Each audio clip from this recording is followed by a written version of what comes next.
Olá, pessoal, tudo bem? Estamos aqui mais uma vez gravando o Arquipapo. Eu sou a Renata, eu tô aqui com o Gabriel. Presente! e com o Kazu. Olá. E hoje nós vamos falar sobre a terceira idade. Hein? Arquitetura pra terceira idade. Vamos lá! Feliz a tarde voa para o mar. Feliz enquanto o mundo ainda chora por estar tão ao descaso. Então, o negócio é o seguinte. Nós somos jovens ainda, Sim, aham. mas a população Não é. mundial, a população está envelhecendo. Perfeito. Fato, né? Então temos mais pessoas idosas. Em 2017, Ano passado. haviam mais de 30 milhões de pessoas acima de 60 anos no Brasil. Olha só, isso é quantos por cento? Isso é 14,6% da população No Brasil, isso? no Brasil, Boa. tá? Então, a população é um número expressivo de pessoas. A gente chegou à conclusão que é um assunto que, não só a gente, mas vários meios de comunicação têm divulgado bastante reportagens a respeito disso. Como são as condições para essa população crescente envelhecendo? Uhum. Uma reportagem que eu tava lendo do ArcDaily, que foi recente até, eu achei eles falam de uma coisa interessante. Que os países em desenvolvimento, eles envelheceram a população muito mais rápido. Os países desenvolvidos, eles citam aqui a França como exemplo, né? Eles tiveram 115 anos para fazer a transição de ter mais velhos do que jovens no país. E os países em desenvolvimento, Brasil, China, envelheceram a população muito rápido. Entendi. Por quê? Não, é porque eu acho que teve os nascimentos, rolou um boom de nascimentos, né? E daí toda essa galera tá envelhecendo e vai chegar, tipo, esse boom de população vai chegar... Já tá chegando, né? Já tá chegando, envelhecendo, né? Então é uma grande quantidade de pessoas, porque a taxa de nascimentos agora é menor, né? Entendi. Então, mas é isso. E junto, somado a isso também, vem a expectativa de vida, né? Quer dizer, as pessoas têm Ficado Tem mais vivido mais, estão é? vivendo Estão mais. vivendo mais. Então, por exemplo, atualmente a expectativa de vida no Brasil de homens é em torno de 72, 73 anos. E de mulheres de 80. Porra, uma grande diferença, hein? As mulheres vivem mais. Pois é.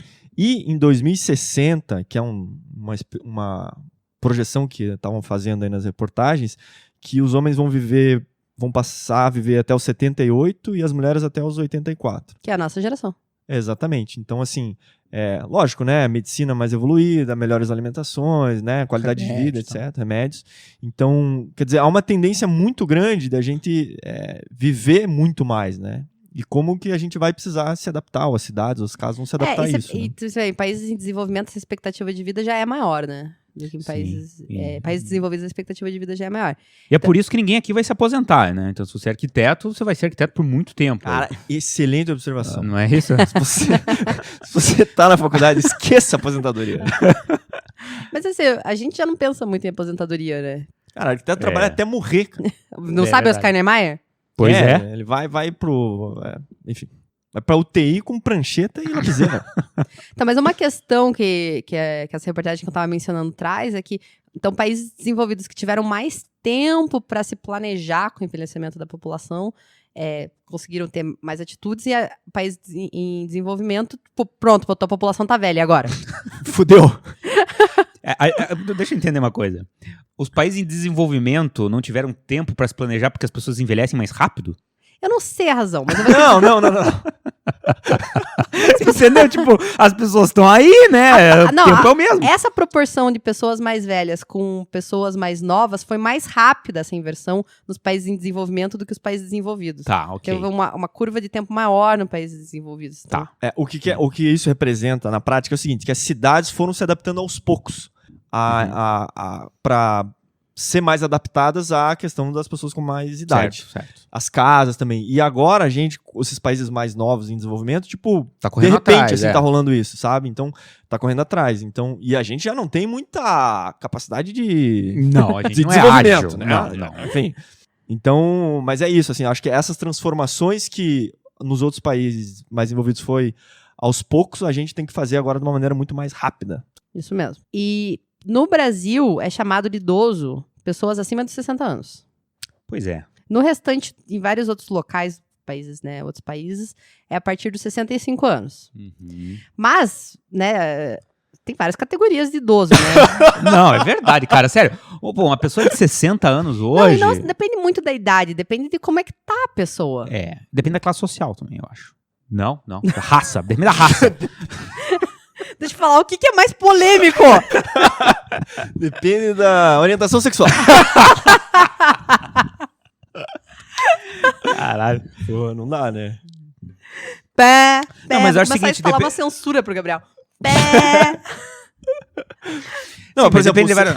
Vai, fala. Não, tentar consertar cagar. Não, depende de várias coisas. Do acesso que a pessoa tem à saúde, né? A saúde pública, né? Aos hospitais, os remédios e tudo mais, verdade. né? Educação, informação. Exatamente, né?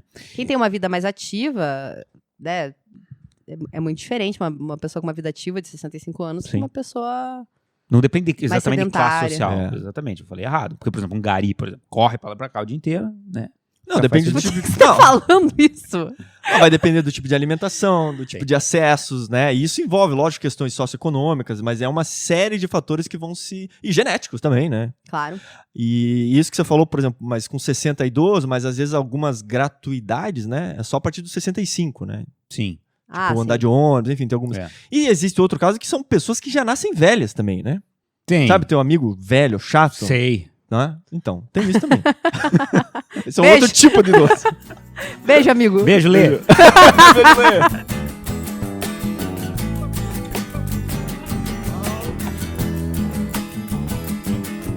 Uma das questões de governança, assim, né, que os governos teriam que se preocupar com o envelhecimento da população são esses acessos à saúde, a atividades, né, enfim, trocentas coisas que podem melhorar a qualidade de vida do idoso. Hoje, aqui pro nosso podcast, nós vamos nos focar nas questões físicas, né, espaciais. Mobilidade, né? Segurança.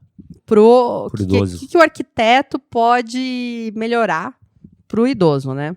É, porque assim, uma coisa que é interessante é a população está envelhecendo, isso provavelmente vai ser um mercado de trabalho muito grande, Com certeza. né? Inclusive, eu, quando estava pesquisando, vi alguns arquitetos que tinham um site, uma reportagem já se especializando nessa questão. Exatamente, porque isso vai ser uma nova tendência, né? Como comportar, como adaptar as arquiteturas para isso. E eu acho que hoje o que a gente pode fazer é até, de repente, separar a residência, por exemplo, como que a gente pode adaptar as casas e os projetos, e também as cidades, como que a gente pode pensar, talvez, dessas duas maneiras, a adaptabilidade das cidades, né? Acho que a gente pode começar do macro pro Tá bom. micro, né? Tá bom. Então, falar primeiro das Das cidades. cidades. Ok. Quero falar primeiro, então, já que a gente vai falar de cidade, que o Cazu precisa pular umas folhas ali. Fodeu, meu esquema era outro. Eu só queria fazer um comentário que é o seguinte, Tá, tem vamos fazer na ordem do ciência... caso, senão o cara fica Não, louco não tem aqui. problema. Tem uma ciência que chama gerontologia, que Verdade. é o estudo do ser humano idoso, né? Então, eu quero fazer uma consideração. Não Vai. Eu, né, recentemente tive um filho. Gabriel e eu tivemos um filho. Tivemos. O Davi, que é uma fofura de menino, que vocês podem escutar às vezes no áudio aqui do Arquipapo, fazendo Verdade. fofurices. E com isso a gente anda muito de carrinho na rua. Uhum. E o meu olhar para as calçadas e Mudou ruas muito, né? mudou muito. Porque É uma bosta. uma merda andar com o carrinho. É. Se é uma merda andar com o carrinho, imagina uma pessoa com dificuldade de mobilidade Uhum. andar pela cidade. Aqui em Curitiba é muito comum ver velhinhos andando na rua mesmo, fora da calçada, na via dos veículos, assim. No asfalto. No asfalto, isso. Justamente porque as calçadas são uma merda e depois que o velhinho cai a primeira vez e passa 2 anos na fisioterapia, ele aprende que é melhor andar na rua, né? É mais plano, né? Mais E vai plano. ter o perigo de atropelamento. Então a primeira questão que eu acho que é, tipo, X, já que tipo, as calçadas são ruins. Uma coisa que acontece muito. Tem guia rebaixada de um lado do passeio e não tem do outro. Uhum. Isso é, tipo, muito comum. Pouquíssimas, tipo, leitos, assim, de calçada que você pode ter andar uma quadra no mesmo rumo. É. Você tem que ficar desviando das paradas. Então, é uma corrida de obstáculos. Placa, poste, árvore, buraco, calçada quebrada, guia rebaixada de veículo feita errada, Uhum. então que tem desnível. Então é corrida de obstáculo mesmo nas calçadas, assim. pavimentação completamente padronizada, né? Cada hora um tipo de pavimentação, pedra solta. Nossa, pedra solta, perigo. Não tem faixa de pedestre. Sim. Então, Deus ajude a preferência de quem pode atravessar, assim, né? Então, Semáforo pra pedestre, então? Não tem nem faixa. não faz. E às vezes em alguns locais, assim, a gente foi visitar meu irmão também, João Pessoa, recentemente, onde eu passei lá também tão ruim quanto, assim, senão em alguns locais assim, com muito carro estacionado na calçada. Uhum. Muito carro estacionado na calçada. Então, não consegue andar. Não, é terrível, é terrível. E eu lembro, teve no episódio que a gente falou sobre o livro do Gell, que é o Cidade para Pessoas, ele comenta uma coisa que, assim, que a gente normalmente acaba planejando a cidade e tal para pessoas que são muito saudáveis, né? Pessoas ativas e saudáveis. E a gente esquece de pensar nas pessoas que têm certas limitações, né? Então, assim, é óbvio, né? É natural também que as pessoas idosas comecem a ter limitações, né? Tanto de mobilidade, de audição, de visão. E quando a gente projeta esses espaços, quer dizer, esse cuidado a mais que precisa ter, é essencial, né? Porque isso tem a ver com a qualidade de vida, né? Assim, do idoso e da população em geral, né? Enfim, ruas melhor iluminadas, né? Com faixa de pedestre e tal. Teve até, por exemplo, aconteceu aqui em Curitiba uma ação, um teste em alguns semáforos, que é o semáforo para pedestre. Como o tempo de travessia estava muito curto, então eles botaram como se fosse um botão para o idoso. Ah, sim. Que aí você aumenta o tempo para garantir a travessia com mais segurança, né? Que eu acho que são, assim, algumas atitudes nesse sentido que são importantes, que estão olhando mais para as limitações de locomoção do idoso, né? Uma coisa muito importante também, quando eu falei de tipo de pavimentação, é uma pavimentação antiderrapante. Porque o Gabriel falou da queda, né? Acontece muito queda de idoso, então a pavimentação que, né? Às vezes a gente tem aqui o petit pavé é meio liso, né? Sim. Então, quando chove, é perigoso. Eu peguei alguns itens que eu vi que seriam interessantes na parte de aplicar na prática, assim. Por exemplo, a questão de, perto das calçadas, como a gente não tem bancos. Bancos são muito legais. Né? Ou, digamos, muretas, algo que, assim, qualquer coisa que ajude a sentar, a descansar. Né? É uma coisa tão simples, né? Mas talvez faltaria um pouco isso nas cidades, né? Melhorar a sinalização de modo geral, acho que isso é uma coisa assim, prioritária até, né? Uma coisa que também, a gente vai falar no micro, mas eu acho que é importante pro macro também, que é o contraste visual. Sim. Nas diferenças de nível e, né, encontros em geral. Com certeza. Acho que outras coisas também, por exemplo, banheiros públicos. É uma coisa que não é muito comum ter, né? Banheiro público? Assim, muito espaçado, talvez. No Brasil, né? é muito difícil. Né? Muito difícil. Enfim, talvez ter sabe, essas pequenas ações que eu acho que ajudam, né? Acho que a gente já tem isso, essa questão da vaga para idoso, vaga de carro para idoso, né? Mas acho que essas áreas em que a gente tenha menos conflitos entre pedestres e veículos sejam muito mais interessantes, né? Os calçadões, essas coisas, quer dizer, a circulação do idoso ela é muito mais livre e muito menos perigosa, né? De modo geral, assim, o pedestre ele é negligenciado pela cidade, né, geralmente. E a pessoa que tem alguma desabilitação, né, física, seja idoso ou seja um portador de alguma deficiência física, é quem mais sofre, né, com isso. Com certeza. Uma coisa que eu acho engraçado é como as pessoas são contra as vagas especiais. Por quê, né? Vocês já repararam isso? Como o pessoal Rola, na cidade assim, acha que é um absurdo a quantidade de vaga especial que tem? Né? Por quê? Sabe? Tipo, é tão bom pra quem... Tipo, todo mundo vai envelhecer. Sim. Você vai usar a tua vaga lá. Sabe? Não precisa ficar puto agora. Porra, e anda, né? Porra, 10 metros a mais, vai se fuder, tem né? perna, vai lá, né, cara? Agora, alguns shoppings têm estreado vaga pra grávida, né? Pra gestante. Olá. Sabe que eu, quando tava super grávida, usei a vaga de gestante e, puta, ajuda pra caramba, sabe? Você tá mais perto da porta ali, você tá com uma situação específica, assim. Então não tem porquê. Não maldigam as vagas especiais. As pessoas têm seus direitos. Um dia você vai poder usar, cara. Vai chegar a tua vez. Se você chegar lá. Né? É importante. Ah, sim. Se ficar rancoroso, assim, antes. vai morrer. Outra questão importante quando a gente está falando de planejamento urbano e a idade é que os serviços também sejam preparados para a população da terceira idade, né? Ônibus tá adequado para atender uma pessoa que né, de repente não consegue subir uma escada, Sim, sim. ou os assentos especiais existem, estão sendo corretamente utilizados. Os respeitados. Existem equipamentos públicos destinados a essa população, seja centros educativos, áreas de atividade física, com vagas acessíveis, com transporte coletivo chegando até lá, com equipamentos destinados a essa população. Então, às vezes, tem parques com equipamentos específicos para terceira idade, mas o cara consegue chegar lá, né? Tem transporte que ele consegue chegar lá, né? Então, os equipamentos públicos também, áreas de atendimento público, tem guichê especial para uma pessoa da terceira idade, uma pessoa capacitada para atender uma pessoa idosa. Então, todas essas linhas de respeito urbano devem acontecer.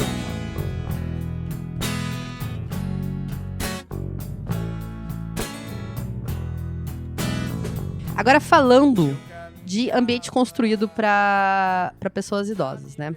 Tem uma questão que eu acho que eu li recentemente, achei muito legal. Mesclar. Agora a gente tem esses lares, ou não sei qual que é o termo correto. Casa de repouso? Tem essas casas de repouso. E eu já vi alguns casos de experiência de você mesclar o uso de idosos com jovens. Eu vi isso também. Então, são experiências que funcionam bem, que você consegue dar energia pro velhinho, pro idoso, e consegue dar uma estabilidade pro jovem. Assim. Então, são edifícios residenciais que tem esse uso misto, assim, né, de universitário com idoso. Eu já vi programa de tipo, aprender inglês, assim, com um velhinho, porque os velhinhos ficavam isolados, assim, tipo, os velhinhos que falam inglês, né, velhinhos de países de língua inglesa. Ah, tá. Pô, um monte de imigrante lá que queria aprender a falar inglês.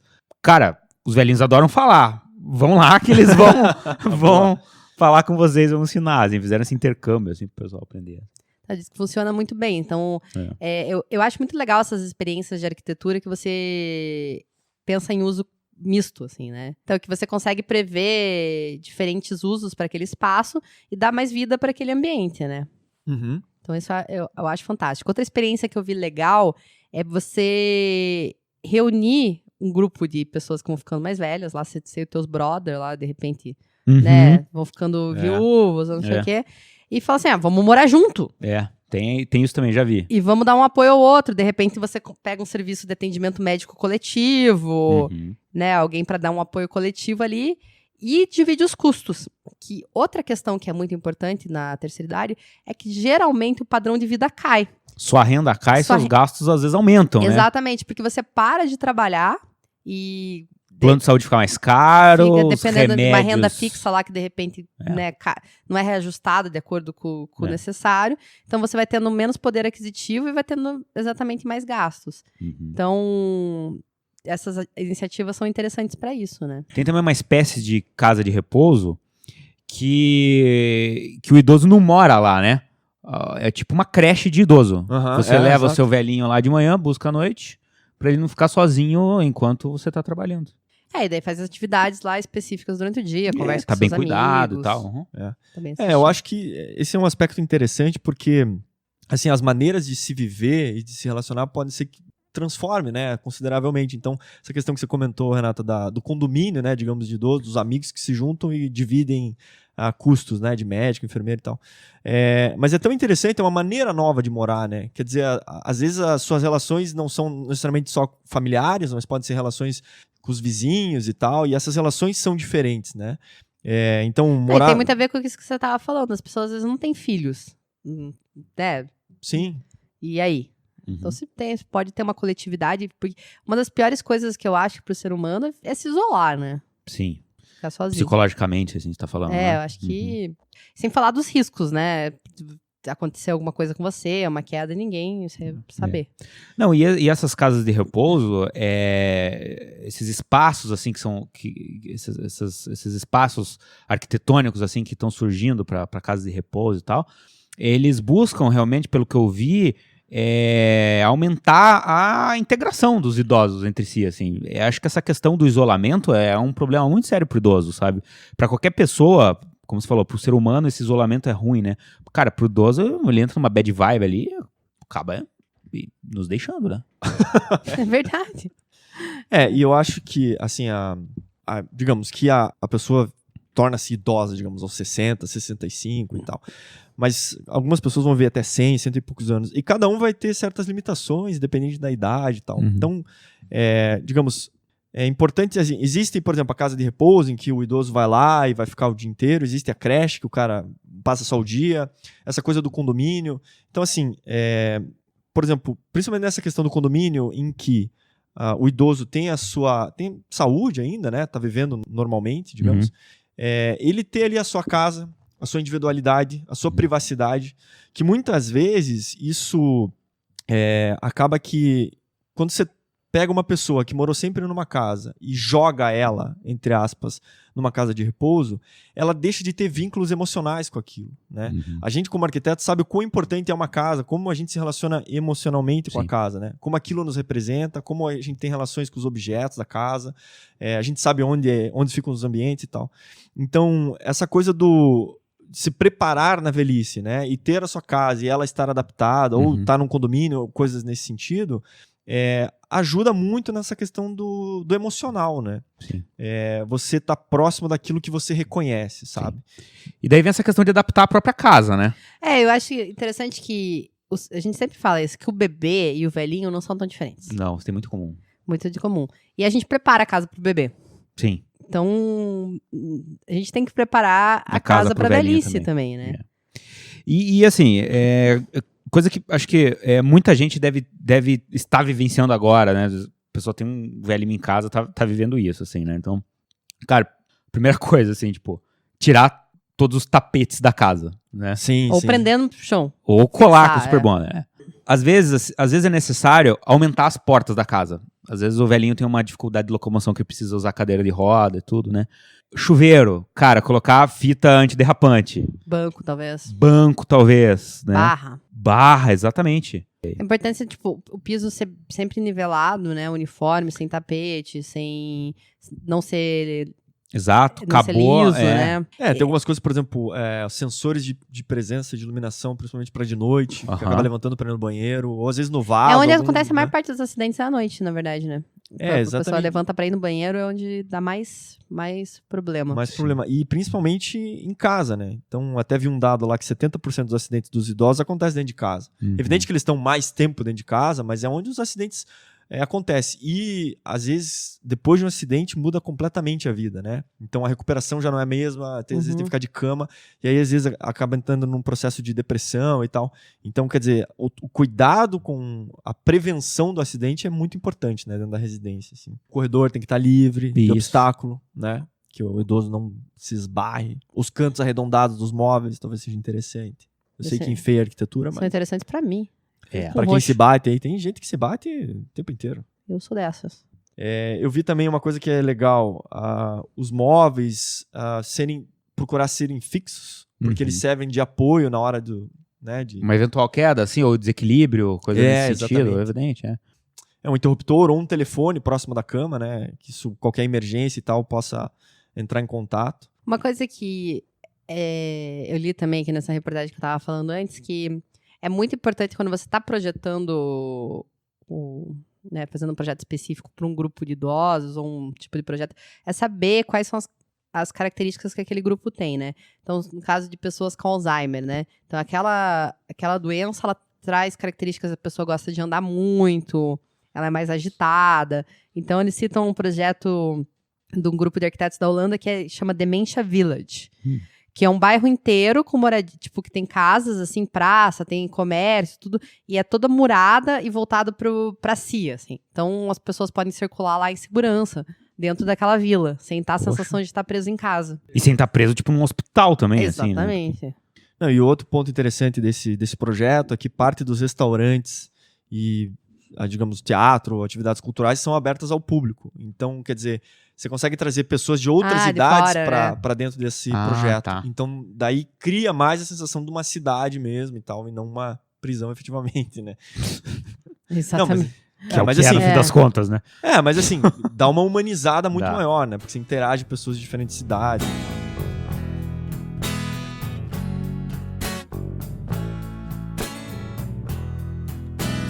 Eu acho que existem coisas também dentro da casa que cada ambiente tem algumas ações específicas, né?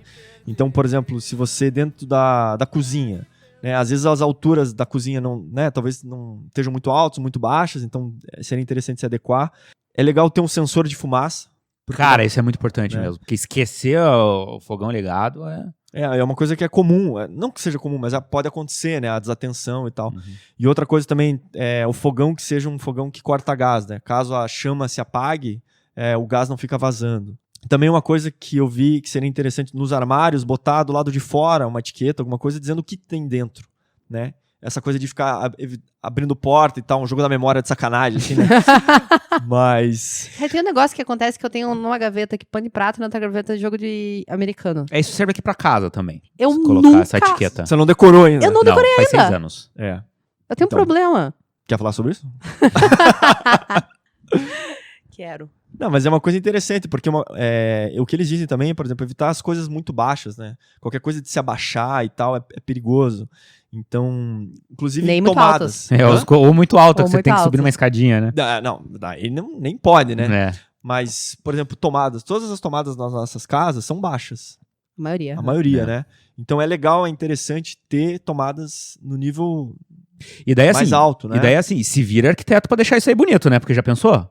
Um monte de bom. tomada, 1,20. Sim, e eu acho que é muito importante você falar isso, que assim, não é porque você é idoso que você não quer um lugar bacana. Exatamente. Você quer morar num lugar agradável, quer ter suas coisinhas bacanas, sabe? Tipo, Exatamente. É justamente por isso que a gente tá fazendo esse podcast. É a nossa função deixar o ambiente agradável, né? Exato. Então, até essa questão de cair no chão, por exemplo, no banheiro, essa coisa de estar se abaixando. se abaixando, por exemplo, no banheiro, eles recomendam assim, putz, é melhor ter sabonete líquido do que ter o sabonete em pedra. Pois é, né? Porque se aquilo cai, daí ele vai se agachar pra pegar, sabe? Então, putz, é um pequeno detalhe que talvez faça muita diferença na Verdade. prevenção de acidentes, né? Um banco daí dentro do box também, né, que a gente já comentou. Então, abertura da porta do banheiro pra fora. Pra fora. Ah, Isso claro. é bem importante. Isso é uma coisa muito comum nos países, sei lá, fora aí do Brasil. Os outros São países. dos outros países. Não, que eu vi, isso acontece muito na Europa, por exemplo, das Aham. portas dos banheiros abrirem pra fora. E tem uma razão muito simples, né? Que se a pessoa cai dentro do banheiro, Trava a porta. Trava a porta, não tem como abrir. Então, é uma coisa simples, mas que precisa mudar um pouco essa cultura, né? Ou porta sanfonada, que é linda. Porta camarão de PVC. Meu avô fez isso. Meu Deus. Arquiteto. Meu Deus. Mas acho que alguns sistemas também de automação que vão auxiliar muito. Esse é um troço bem legal que eu queria entrar nesse assunto. Então entra. Automação Vamos lá. é fantástica realmente pra melhorar a qualidade de vida da geral, né? Mas quando você pega uma pessoa que às vezes, né, tem um problema de memória, tem alguma dificuldade, você já tem uma casa automatizada, que tem uma programação de climatização, que você possa ter um controle remoto daquilo, que, tipo, de repente tem um filho, ou alguém que, né, alguma empresa, alguma coisa que tá monitorando remotamente o que tá acontecendo naquela casa, é muito legal. Exatamente. Vou fazer esse velho passar frio hoje. Liga o ar-condicionado. Não é videogame, né, Gabriel?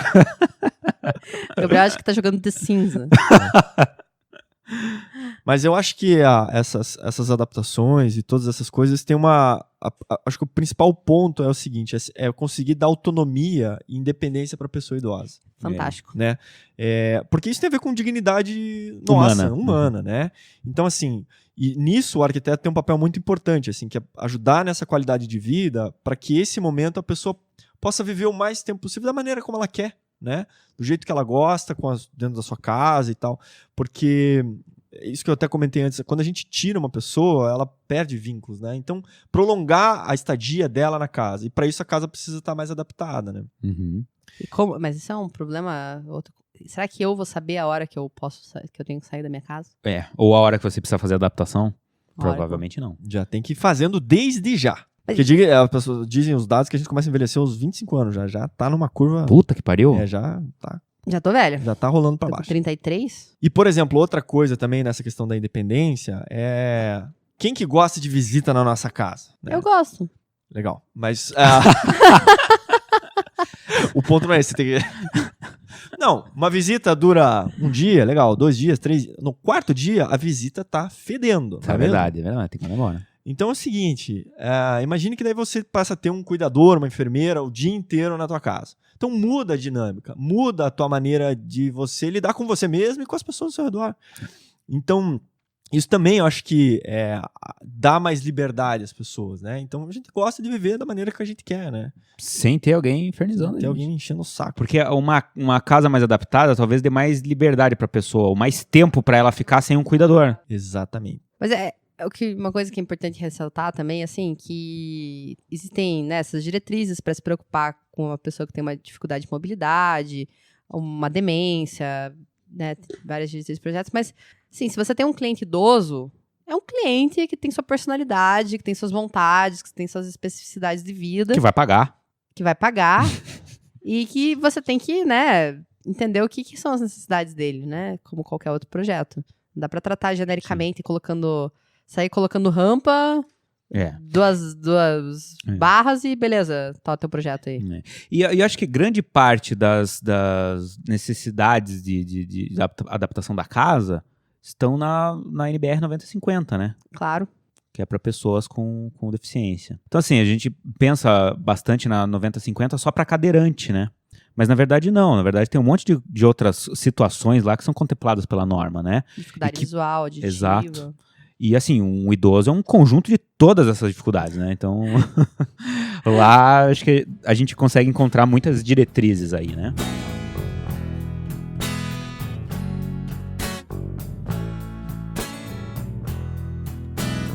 Dentro daquilo que a gente estava comentando sobre exemplos de moradias e tal, eu vi alguns projetos que eu achei interessante e eu resolvi trazer aqui. Tá bom.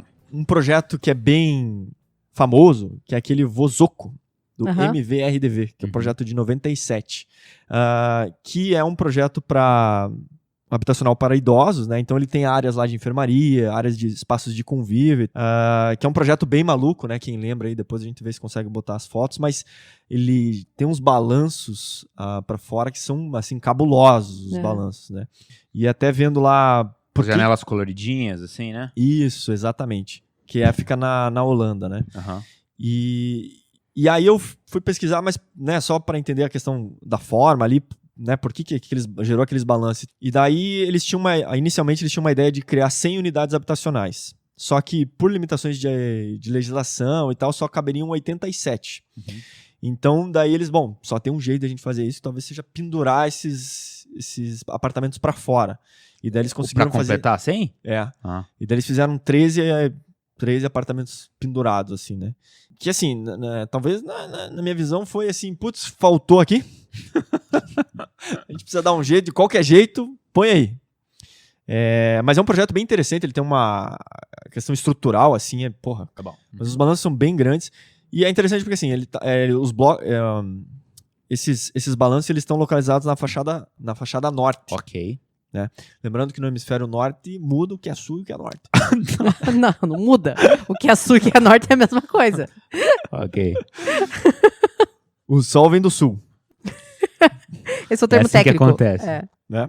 A fachada norte ela era totalmente transparente. Porque eles jogaram toda a circulação pra lá. Então eram corredores de vidro e tal. Assim. E daí eles jogaram esse balanço pra esse lado. Entendi. Entendeu? E daí esses balanços ficaram com os apartamentos com a fachada leste-oeste. Corredor ali do norte é pro venho pegar friagem. Isso.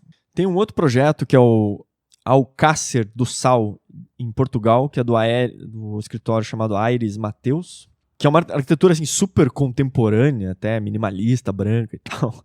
Não sei se os idosos portugueses vão gostar tanto assim, mas ele é um programa que mistura o hospital com o hotel, sabe? Então que tem essa combinação do lado social e privado também. Que eu acho que é um desafio, assim, no sentido de que você tentar transformar aqueles espaços adaptáveis e não deixar eles com cara de hospital, né? Enfim, é um projeto interessante, vale a pena quem quiser dar uma olhada lá. Aí tem um projeto, mas é um escritório chamado Spark, que a ideia é transformar os lares de idosos numa comunidade, né? Então... eles pensaram em desenvolver, digamos, fazendas ou produções de vegetais e hortaliças, essas coisas. Então, que os idosos possam ir lá e ajudar na produção e, digamos, interagir socialmente e tal. Isso gerar uma renda para eles. Enfim... Isso é um ótimo tema de TFG, não é? Eu acho que é. Ótimo. Então a ideia deles é criar esses espaços mais de comunidade, porque muitas vezes a gente põe lá a casa de repouso que é só o idoso ficar jogando bingo, né? Uhum. E na verdade a vida, o aprendizado, isso é contínuo, né? Todo mundo quer continuar aprendendo, então levar a diferentes atividades. Ser estimulado, né? Ser estimulado. Então, putz, aprender uma nova língua, são leituras, é um novo hobby, é horta. Quer dizer, assim, são diversas atividades que podem acontecer. E dentro dessas comunidades, tornar isso mais possível, né?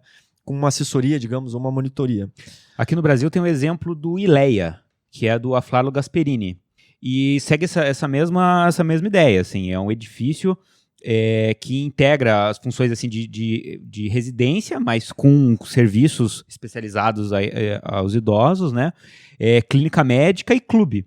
E o ambiente ele é especializado em pessoas com mal de Alzheimer. Que legal. Uhum. Não Alzheimer. Alzheimer. Sai pro meu bar. Okay. Tem um arquiteto gringo aí, que é o Matthias Hollwich, que ele escreveu um book, escreveu um livro chamado New Aging. Na verdade, ele é até um pouco pretensioso no sentido de dar dicas para as pessoas envelhecerem melhor. Mas ele é um arquiteto e acho que o ponto que é interessante, ele diz sobre como que a gente pode projetar os diferentes espaços para essas pessoas. E ele vai dando algumas dicas no sentido de criar melhores relações humanas, né, efetivas, emocionais e tal. E uma coisa que ele acha interessante, por exemplo, que a gente pode repensar certas coisas, certos espaços do projeto que, por exemplo, o corredor, que pode ser só um lugar sem graça, só um espaço de circulação, você poderia transformar como se cada apartamento, em vez de ter a porta, também possa ter uma pequena varanda, alguma coisa que se abra para esse corredor. Não corredor privativo, corredor comum. Um corredor comum. Uhum. Então, que as pessoas possam, sei lá, ter bancos ou coisas que as pessoas possam sentar para conversar no corredor. Então, aquela conversa de vizinho que a gente tem hoje em dia, de porta, mas que é muito em pé, digamos, muito rápida, né? Uhum. Que, digamos, num lar para idosos, isso possa ser um espaço de convívio. Né? Ou assim, num edifício desses de uso misto, né? Que se você tem idosos e tem jovens, que legal se colocar essas áreas de convivência para trocar essas experiências. Isso, exatamente. Ele até tem um projeto bem ousado nesse sentido, assim, de criar um edifício multifuncional na ideia de, enfim, trazer diferentes atividades e pessoas de diferentes idades também, né? Ele até faz uma sugestão de, por exemplo, no LEED, na certificação LEED, que tenha alguma categoria, ou que dê alguma pontuação para aqueles projetos que tragam, digamos, ações que ajudem as pessoas idosas. Assim. Legal, então, uma boa ideia. Um jeito de incentivar, né? E tem também uma coisa que, aquela notícia que no Japão lá, vocês ouviram essa? Que muitas velhinhas, muitos idosos japoneses que estão morando sozinhos estão cometendo pequenos delitos para serem presos. Para poder conversar com alguém? Para poder ir morar na cadeia. Caralho. Que barra. Não, mas é uma coisa que... O japonês é foda, né? O japonês é sempre vanguardista. Não, mas... O que acontece? Muitos idosos estão tendo muita depressão porque estão morando sozinhos, não têm relações sociais, digamos, ficou viúvo ou viúvo, e daí eles cometeram alguns pequenos delitos, tipo roubar alguma coisa no mercado e tal, e daí vão presos. E daí na cadeia eles têm esse ambiente social, de interação, sabe? É que você imagina como é que é a cadeia no Japão, né? Deve claro. ser um clube. Não, exatamente. Porra. Bem melhor, né? E daí, lógico, que o governo lá tem que rever algumas coisas, porque daí tem um cuidado especial, né? Cadeira de rodas, enfim, banheiros, enfermeiras. Às vezes eu acho que eu pelo menos tenho essa ideia, assim, que que muitas casas de repouso, elas são bem afastadas da cidade, né? E isso também eu acho que ajuda a isolar mais o velhinho, né? Porque às vezes o idoso precisa de um cuidado especial, precisa... Enfim, a família não tem a disponibilidade de cuidar 24 horas por dia desse idoso, né? E vai buscar um serviço desse, de casa de repouso. E, de repente, se casa de repouso é um lugar, assim, tipo, na cidade, às vezes o idoso não precisa exatamente morar lá. Ele pode simplesmente passar o dia lá, como esses serviços que estão acontecendo agora. E também tem a questão, assim, de repente, o idoso não tá tão mal, ele pode sair, dar uma volta na cidade, né? E até pela facilidade da visita de um outro parente, né? Não precisar, um planejamento, vou visitar meu pai lá, precisa viajar 45 minutos pra sair da cidade, visitar o cara, depois voltar. Não vai, né? Isso também é uma característica importante desses asilos. Então, esses locais, assim, a gente trata escola, creche como equipamento público, né? Uhum. E a gente não trata a casa de repouso como equipamento público, né? Exato. Mas eu acho que essa que vai ser a transformação, né? Isso vai acontecer. E aí tem casa de repouso paga, mas tem casa de repouso que precisa ser pública, né? Então, e como que o governo vai fazer essas adaptações e tornar... Talvez as creches vão se tornar... Tá diminuindo o número de crianças, né? Pois é. Então talvez as creches vão virar espaço de repouso mesmo.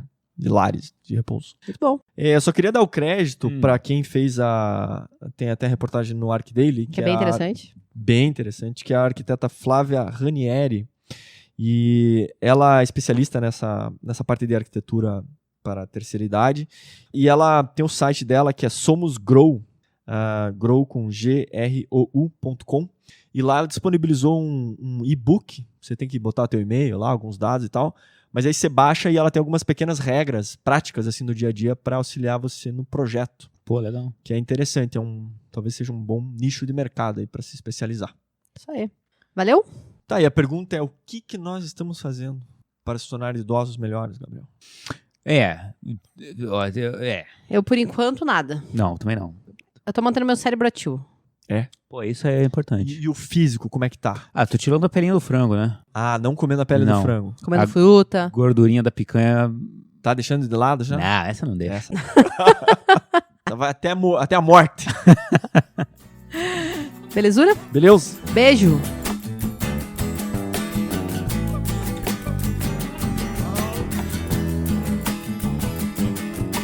Queremos agradecer aí quem entrou em contato conosco durante esse período. E eu vou começar pela leitura de e-mails. Vou começar lendo os e-mails aqui, primeiro da Nayara Carvalho. Ela mandou lá pra gente. Olá, queridos arquitetos. Aqui é a Nayara, de Santa Luzia, Minas Gerais. Ouvindo o episódio sobre TFG, relembrei da maravilhosa sensação de finalmente me formar. Meu tema foi bem parecido com o da Renata. Foi projeto de habitação para uma ocupação urbana em BH. Na faculdade, onde me formei, tínhamos 6 meses para desenvolver a monografia e 6 meses para o TFG, que poderia ser teórico, a continuação da monografia, ou prático, projeto arquitetônico urbanístico. Optei pelo trabalho prático. O período dedicado para a monografia foi o período mais lindo da faculdade. Descobri meu encanto pela área de pesquisa, visitei a ocupação foco do meu projeto, participei de um mutirão na ocupação junto com os moradores e estudantes de uma universidade. Foi uma experiência incrível. Final do semestre, tudo certo, monografia entregue, sucesso. Início do TFG. Um dos professores que escolhi, podia indicar 3 professores para me orientar, escolheu o meu tema para ser orientador. Fiquei muito feliz por isso, a empolgação foi 100%.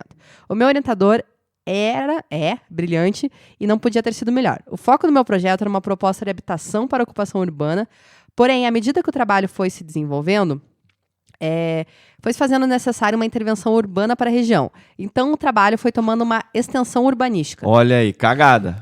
Cagada. Tema que eu sempre gostei na parte teórica e não na parte prática. Bem, aí as coisas começaram a complicar. Pré-banca.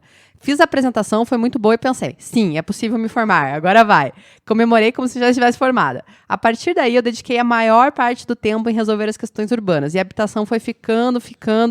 E o tema era habitação sustentável para a ocupação Esperança em BH. Ou seja, a habitação era o tema principal do trabalho e ainda não estava bem desenvolvida. Começa o desespero, não vai dar tempo. Não, vou reprovar, não quero mais isso, ou fui um sufoco. Mas no final, tudo dá certo, não é mesmo, Cazu? Dá, fique tranquilo. E aí chegou o grande dia. Minha apresentação foi no primeiro dia da semana de apresentações. Bom que fiquei livre de uma vez. Tem que olhar o lado bom das coisas, né? Tinha 15 minutos para apresentar e cada professor tinha 10 minutos para comentar. A banca era formada pelo orientador, um professor convidado da faculdade e um arquiteto externo.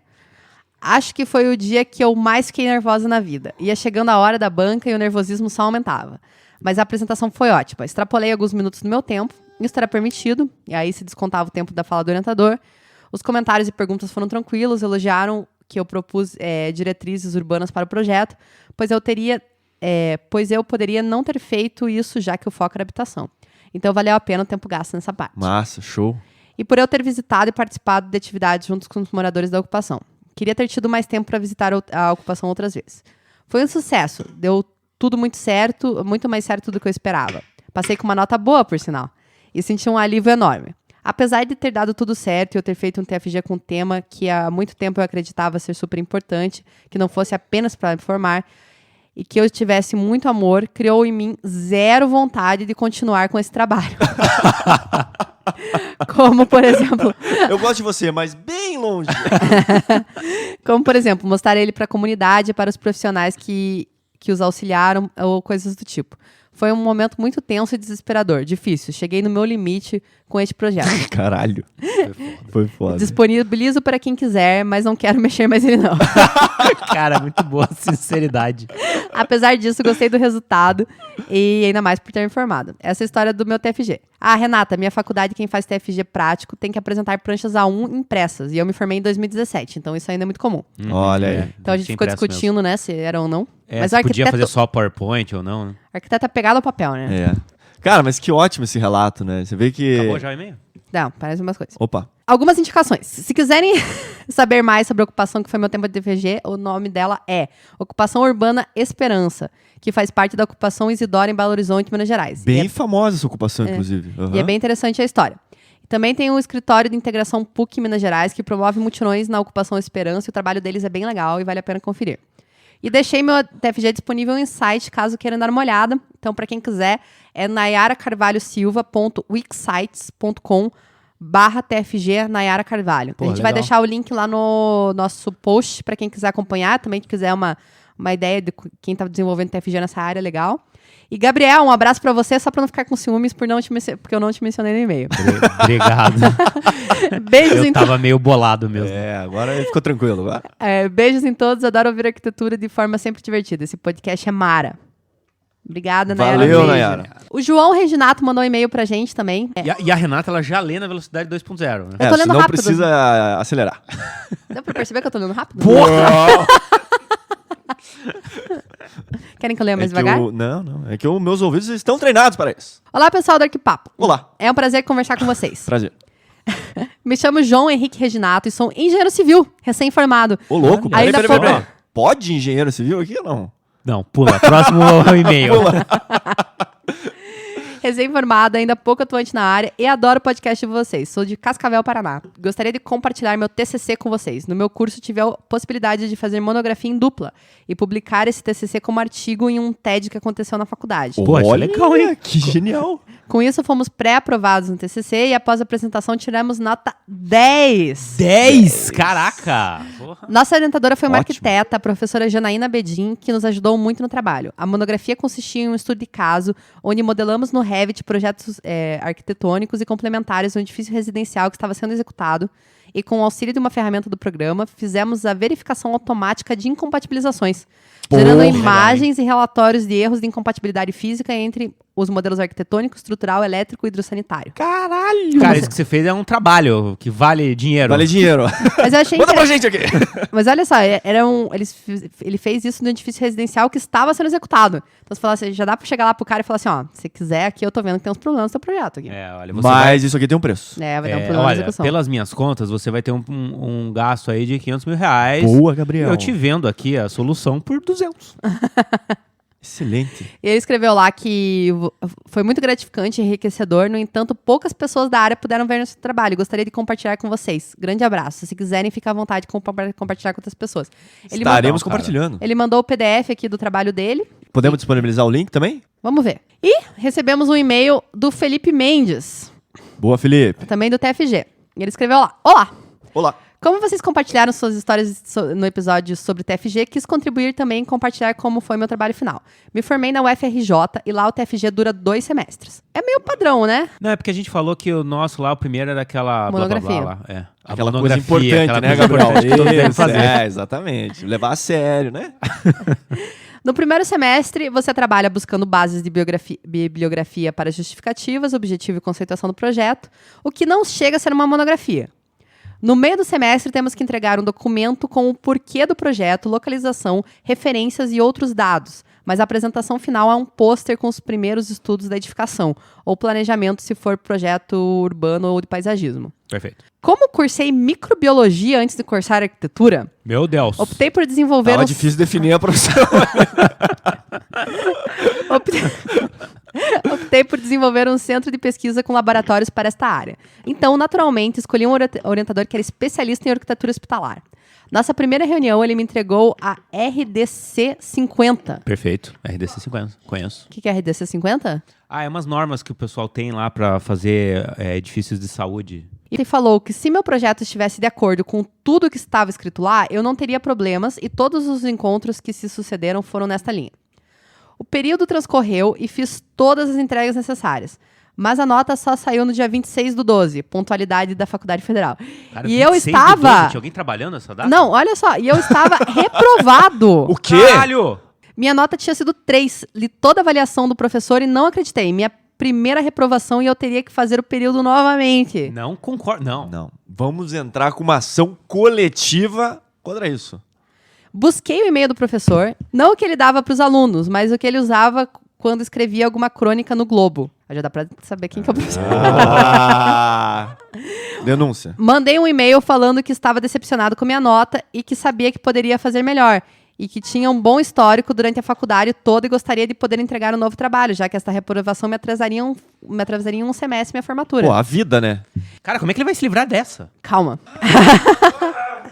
Ele me respondeu no dia 31/12, falando que viajaria no dia 8/1 e que me daria uma segunda chance. Eu deveria entregar o caderno, o primeiro trabalho, e o pôster na casa dele até dia 5/1, pois ele viajaria e tinha que lançar a nota antes disso. Mas descontaria 2 pontos na nota final, pois seria injusto com os outros alunos. Ou seja, minha nota máxima seria 8. Que novela, né? Cara, mas peraí. Pera, vamos entrar no intervalo comercial, voltamos já. Saber o que acontece. Claro que aceitei, e nesses 5 dias me dediquei tudo o que deveria ter me dedicado no semestre. Entreguei no prazo e tirei 8. Opa! Puta que pariu. Ano novo foi uma bosta, na real. O último semestre começou. Cara, entre uma lentilha e uma É, esse canetada cara ali. pulou 7 ondinhas Foi caprichado, né? Caprichou ali. É. Rolou nas 7 ondas. Então, daí ele teve habilitado para desenvolver o TFG de fato no próximo semestre, Tá. né? Ufa. O último semestre começou e eu, que já não estava feliz com a minha escolha, só piorei depois desse ocorrido. Então, Confiança abalada. depois dos 4 meses que temos para entregar o TFG, eu mudei de orientador e projeto. Ah, também esse teu orientador é uma pau no cu, né? Calma, Gabriel. Tá. Escolhi projetar um hostel e para me orientar uma professora bem antenada com formas de apresentação e representação. Tínhamos reuniões semanais, o que me ajudou a manter um ritmo de produção e correr atrás do tempo perdido. Se não fosse a ajuda e orientação dela, nunca teria escrito frases como: tipo de acomodação que lida com o imprevisto, com a junção de várias classes sociais, com a multiplicidade de acontecimentos. Outra, produzir uma arquitetura de qualidade para um tipo de uso que está muitas vezes relacionado à adaptação de uma estrutura já existente. Frases boas. Na pré-banca, já estava com o projeto todo concluído. Olha só. Caramba. O cara se Apresentei dedicou, né? e tive um feedback positivo com solicitações e alterações pontuais. Para a banca final, basicamente, só apresentei o que já tinha sido alterado e passei com 9,7. Curto bastante ouvir os episódios do podcast. Um abraço para todos. Felipe Mendes.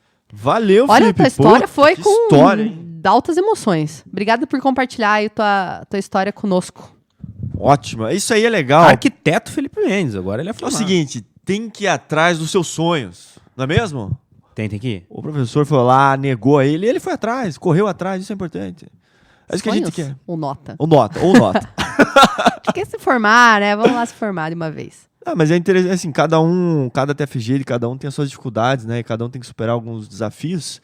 E é legal quando a gente compartilhou o nosso, a gente recebeu muito desses e-mails e histórias também, que, puta, é muito legal. Pra quem vai fazer um outro TFG, né, ajuda muito a se preparar também emocionalmente aí, que é uma batalha. O que mais que temos? Bom, mandar um abraço aqui pra Felipe Estevão, pra Isabela Maranca, pro Gabriel de Paula, que falou: vocês são foda, sou estudante de arquitetura e urbanismo, eu descobri vocês recentemente quando buscava podcasts para escutar no caminho da faculdade.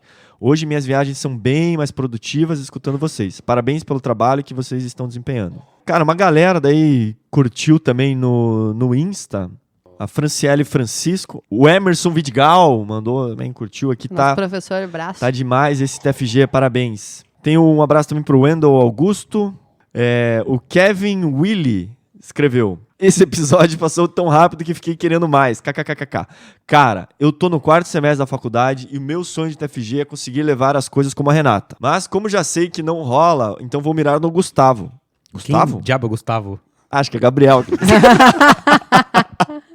É o corretor ortográfico, Gustavo. Mas já sei que vou acertar no caso. Emoji do carinha com a mão na testa. E fiquei mó felizão por ter sido citado no fim desse episódio. Ah, você já foi citado? Bom, me senti mó famoso. Realmente, os humilhados serão exaltados. Uhul! Também um abraço aqui pro Ricardo Proença, pra Ana Caroline, que tá sempre com nós, e a Mirella Teixeira. E mandar também um abraço aqui, ó, pra Cris Evelyn Tortato, que ela falou, olha aqui, Renata, ela falou que teve a mesma orientadora que você, a Madianita. Sim, um beijo pra Cris. Ela teve mesmo a mesma orientadora que eu e a gente compartilha o nosso amor pela Madianita, que é uma professora fantástica. Um beijo, Madi. Tá, então, outra coisa que nós queríamos agradecer essa quinzena é que a gente fez uma palestra no Unicesumar e foi muito, muito, muito, muito, muito legal. Mais um pouquinho. Muito legal. Tava rolando a primeira semana acadêmica de arquitetura e urbanismo, né? E daí a gente foi convidado para dar essa palestra para contar um pouco da nossa história e também sobre a faculdade, sobre a profissão de arquitetura, etc. Então, putz, foi um papo muito legal. E a gente queria daí deixar um beijo, um abraço aqui para as professoras lá, para Tatiane Ingrides, para Tice Trento, para Ana Lu e para a Lígia também. Que estavam lá, né? Estavam lá. E para todo mundo que foi também. E se você quer o Arquipapo na sua faculdade... Entre em Boa. contato conosco. A gente já tá com a palestra pronta. PowerPoint já tá no jeito. E a gente fez um live lá no Insta também, não sei se alguém acompanhou. Para quem quiser participar aqui conosco, o @arquipapo no Facebook, no Instagram. Nós temos o contato @arquipapo.com.br e também pode deixar comentário no blog, diretamente nos posts que a gente faz de cada episódio. Também dá para entrar lá e deixar seu comentário. Então é isso. É isso, gente. Obrigada. Até a próxima. Falou! Falou! Você é a paz da minha guerra no... Com certeza. Concordo. Votem para mim. Muito bem. A eleição tá aí, né? É a luz que ilumina essa... A gente não tá se entendendo. Vamos de novo? Travaram os dados. Mas é que mais de 31 milhões... 31 milhões? Mais de 30 milhões. Eu falei 30. Ah, você falou 30? Ele Eu achei que você entendeu tinha falado 31. mais... Eu achei mais de 31 milhões. Então tá. Vamos de novo? Vamos de novo. Vamos lá. Saindo pra curtir. Ah, tem. Pô, Gabriel! Essas coisas. Tô lembrando aqui das coisas que eu sei sobre idoso. Caralho, Gabriel. Pesado. Meu Deus. Mas uma coisa que é interessante... Que pariu, né? Mas é que a gente... Foda-se. Isso aí. Vamos pra cidade. Acabou com o negócio. Contra-se